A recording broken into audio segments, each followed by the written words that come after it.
Madame, Monsieur, bonsoir. À la une de ce journal du mardi 22 janvier, les images de l'accident tragique d'hier soir au passage à niveau de Montreuil-sur-Barse, près de Luginy. Une jeune automobiliste de 25 ans a été percutée par le train Paris-Belfort à pleine vitesse. Elle est décédée sur le coup. 200 voyageurs ont dû être évacués. L'Office de tourisme de Troyes complète son offre sur Internet en lançant aujourd'hui un nouveau site de visite et d'information dédié au commerce. Click and Shop, d'abord décliné pour les smartphones et les tablettes. Enquête sur cette nouvelle stratégie numérique dans un instant. Et puis du sport dans ce journal, avec l'entraînement des frères Drujon, c'est du cyclisme bien sûr. Avant la reprise ce dimanche, l'aîné des frères reprend la compétition à l'occasion du Grand Prix de la Marseillaise. La saison s'étend de janvier jusqu'à octobre pour les seuls coureurs professionnels au bois. Reportage à la fin de ce journal. On vous en parlait dès hier soir, une jeune auboise de 25 ans est donc décédée hier vers 17 h au passage à niveau de Montreuil-sur-Barse, près de Luginy. Suicide ou accident, pour l'instant, aucune certitude. Toujours est-il qu'une voiture a été percutée de plein fouet alors qu'elle se trouvait sur la voie ferrée. La conductrice était domiciliée à Chauffour-les-Baillis dans l'Aube. Le conducteur de ce train parti de Paris à 15 h 12 a tenté en vain de freiner pour éviter le véhicule. Mais le choc était inévitable. Les secours nombreux sur place hier soir n'ont pu que constater le décès de la conductrice avant une très longue opération de désincarcération. Le reportage de Christian Vira. Vers 16 h 45, cette Peugeot 206 est broyée par un train. Le Paris-Belfort circule sur une ligne droite. La conductrice de 25 ans, seule à bord, a franchi pour une raison inconnue le passage à niveau de Montreuil-sur-Barse. Le véhicule a été traîné sur une distance d'environ 1 km avant que le convoi puisse s'arrêter. Il semble que le véhicule ait franchi de façon volontaire les demi-barrières qui étaient baissées au moment du passage du train. Est-ce que la victime est morte sur le coup, selon vous? Oh, sans aucun doute, oui. Sans aucun doute, oui. Alors le chauffeur du train, comme souvent, est choqué. Il a été pris en charge par un médecin et par les sapeurs-pompiers. Pompiers, gendarmes, protection civile, SNCF, en tout, près de 100 personnes sont mobilisées. En raison de l'obscurité et des difficultés d'accès, le temps de désincarcération du corps et du véhicule a été estimé à près de 3 heures. Donc les prochaines opérations consistent, après les constatations techniques, à désincarcérer la victime dans un premier temps, et puis ensuite à extraire le véhicule qui est lui-même incarcéré sous la locomotive, de façon à pouvoir libérer, j'allais dire au plus tôt possible, les voies pour la circulation ferroviaire. Cette intercité devait arriver à Belfort à 19 h 25. Les 200 passagers doivent patienter. Non, apparemment on va retourner sur Troyes, après je sais pas. Jusqu'à qu'on va être rapatrié à Troyes. Après, normalement, soit il y a des cars, soit on va rester à l'hôtel, on ne sait pas. On n'a pas plus d'informations que ça. Je dis qu'on sera on va aller sur Troyes. Et après, on va être dans un autre train qui va à direction de Belfort, le dernier train, quoi. Tard dans la nuit, des plateaux repas sont distribués aux passagers. Ils se répartiront entre des hôtels, bus ou taxis. Les voies, quant à elles, sont dégagées vers 3 h du matin. Et la circulation ferroviaire a donc repris son cours normal ce matin. 4 trains ont été redirigés vers un autre parcours hier soir suite à cet accident. Toujours pas de précision sur les circonstances de l'incendie à Saint-André-les-Vergers survenu dans la nuit de samedi à dimanche. On vous en parlait hier. Il a ravagé 4 commerces et plusieurs appartements rue des Frères Gillier. Mais les images filmées au téléphone portable que nous a transmis un riverain témoignent de l'importance du feu. Une 50aine de pompiers ont été dépêchés sur place cette nuit. L'incendie a duré au moins 4 heures. Cet après-midi, des techniciens de l'île d'investigation sont arrivés sur place pour tenter de comprendre l'origine du sinistre et le point de départ des flammes. Reste maintenant à la phase d'explication. Un camion épicerie-boulangerie va d'ailleurs désormais circuler dans le secteur chaque jour pour organiser un dépôt alimentaire à destination des riverains du secteur. Les travaux de modernisation et d'extension de l'hôpital de Troyes avancent bon train. Le chantier a été évoqué hier après-midi lors de la remise de médailles du travail aux employés et des vœux du président du conseil d'administration, François Barouin. Coût du chantier, 82 millions d'euros pour financer la construction de 25 000 mètres carrés supplémentaires. Le site sera livré à l'été 2014. Ce projet a été évoqué par le directeur du centre hospitalier, qui part d'ailleurs à la retraite cette année, Alain David, et puis par le président du conseil d'administration de l'hôpital, François Barouin. C'est une année importante avec un événement essentiel, c'est la poursuite de la construction du nouveau bâtiment avec en parallèle à la construction, une réflexion importante sur les organisations que nous allons mettre en place dans ce nouveau bâtiment. Au printemps, le gros œuvre devrait être terminé. Et entre avril, mai et la fin de l'année, il y aura beaucoup de travail à l'extérieur, l'électricité, la peinture.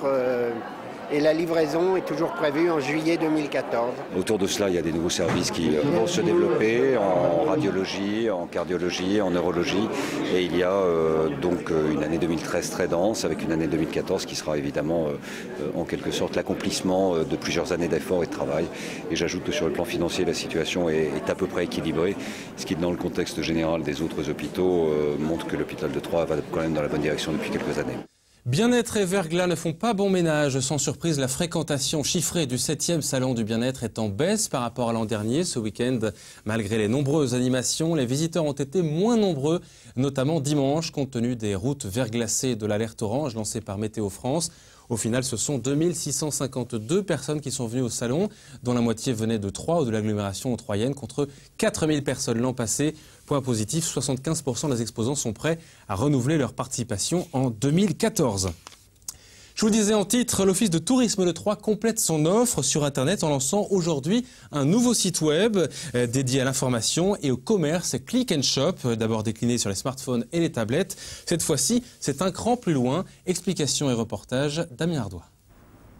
Le touriste avec son plan du centre-ville ou son guide de visite est en voie de disparition. En 2013, l'accueil touristique se fait en grande partie par voie numérique. C'est dans cette optique que l'Office de tourisme de Troyes vient de décliner sur Internet son site Click and Shop.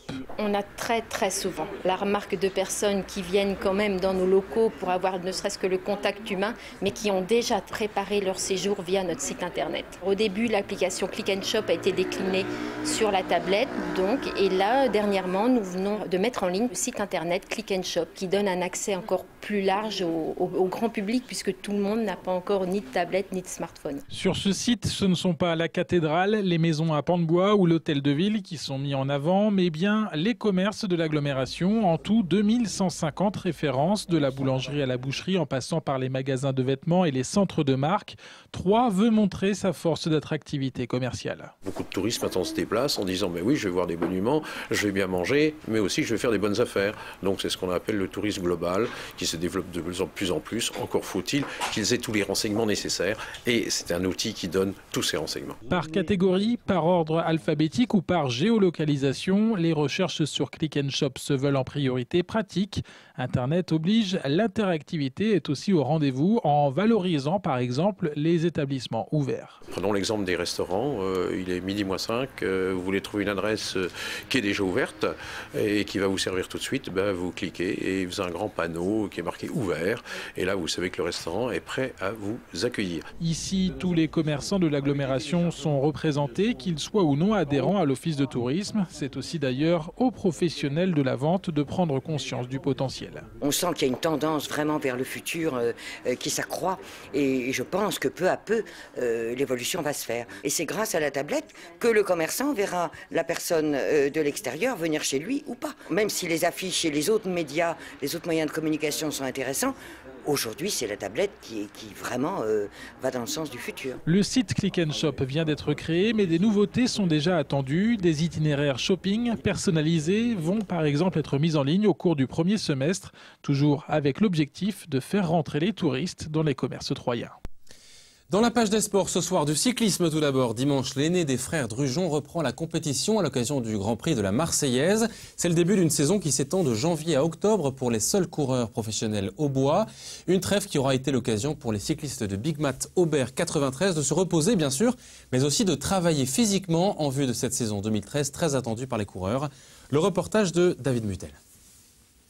L'équipe Big Mat Aubert 93 des frères Drujon n'aura pas chômé cet hiver pour élever la forme de ses coureurs en vue de cette saison 2013. Stage en Espagne lors du mois de décembre, puis un autre dans le sud-est la semaine dernière. Mais Mathieu Drujon avait aussi de son côté mis à profit la trêve pour travailler physiquement.